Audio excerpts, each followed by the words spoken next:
ये है एक साधु की पुत्री की कहानी। तो चलिए हम अपनी कहानी को शुरू करते हैं। गंगा नदी के किनारे एक साधु रहते थे। वे न केवल विद्वान थे बल्कि उनके पास जादुई शक्तियां भी थीं। एक दिन वे ध्यान में मग्न थे, तभी बाज की चोंच से एक चुईया छूटकर उनके हाथ में आ गिरी। उसकी छोटी सी पूंछ व काली चमकीली आंखें थीं। उन्हें वे बहुत अच्छी लगी, पर घर ले जाने से पहले उन्होंने जादुई मंत्रों के प्रयोग से उसे एक लड़की में बदल दिया।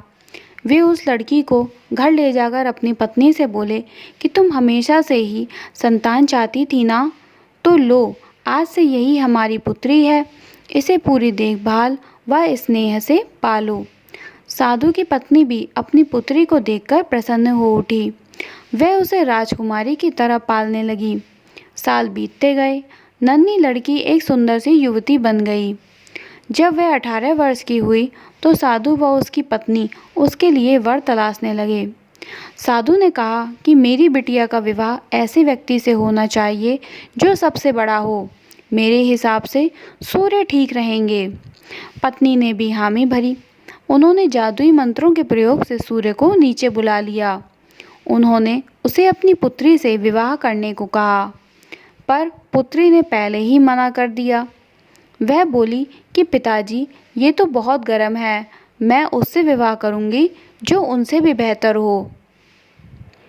तब पुत्री की ऐसी बातों को सुनकर साधु निराश हो गए। उन्होंने सूर्य से कहा कि वे ही कोई अच्छा सा वर सुझाएं। तब सूर्य ने कहा कि बादलों के देवता से बड़ा कौन होगा, उनमें तो मेरी किरणों को भी रोकने की शक्ति है। साधु ने बादलों को नीचे बुलाया और अपनी पुत्री से विवाह करने को कहा, पर इस बार फिर से पुत्री ने मना कर दिया और वह बोली कि ये तो कितना बदसूरत है, मैं इससे विवाह नहीं कर सकती। तब साधु ने बादल देवता से कहा कि वही कोई अच्छा वर सुझा दें। तब वे बोले कि पवन देवता ठीक रहेंगे, वे तो मुझे भी अपनी फूंक से उड़ा देते हैं।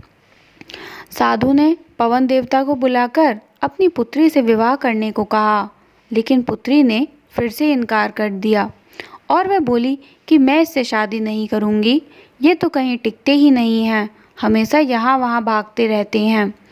साधु ने पवन देव से पूछा कि क्या मेरी पुत्री के लिए ऐसा वर हो सकता है जो आपसे भी बेहतर हो। तब पवन देवता ने कहा कि पर्वत देव मजबूत ऊंचे हैं और वह मेरा भी रास्ता रोक देते हैं। तब साधु ने पर्वत देवता से कहा कि वह उसकी पुत्री से विवाह कर लें। पुत्री ने फिर से मना कर दिया और वह बोली कि ये तो बहुत लंबे, सख्त और कठोर हैं, मैं इनसे विवाह नहीं कर सकती, इनसे भी कोई बेहतर वर चाहिए। तब पर्वत देवता ने चूहे का नाम सुझाया और वे बोले कि माना मैं काफ़ी सख्त, मजबूत व ऊंचा हूँ, पर चूहा मुझ में भी आसानी से बिल बना सकता है। तब साधु ने चूहे को बुलाया। उसे देखते ही उसकी पुत्री खुशी से उछल पड़ी और बोली कि हाँ पिताजी, यही तो वो है जिससे मैं शादी करना चाहती थी। तब साधु ने सोचा कि इसे ही किस्मत कहते हैं। यह एक चुईया थी और एक चूहे से विवाह करना ही इसके भाग्य में लिखा हुआ है। उन्होंने जादुई मंत्रों के प्रभाव से पुत्री को फिर से चुईया बना दिया। चूहा व चुईया विवाह करके खुशी खुशी साथ में रहने लगे। तो दोस्तों, हमारी ये कहानी यहीं ख़त्म होती है तथा इस कहानी की शिक्षा ये है कि कोई भी अपने मूल स्वभाव को नहीं बदल सकता है। दोस्तों, आप लोगों को मेरी कहानी कैसी लगी प्लीज़ कमेंट बॉक्स में ज़रूर बताइएगा।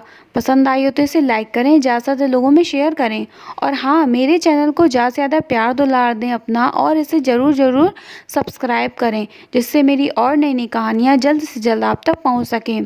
दोस्तों, प्लीज़ मेरे चैनल को आगे बढ़ाने में मेरी हेल्प करें, मुझे सब्सक्राइब करें और कमेंट ज़रूर करें, जिससे मुझे और नई कहानी बनाने का मोटिवेशन मिले। आज के लिए इतना ही, तब तक के लिए धन्यवाद।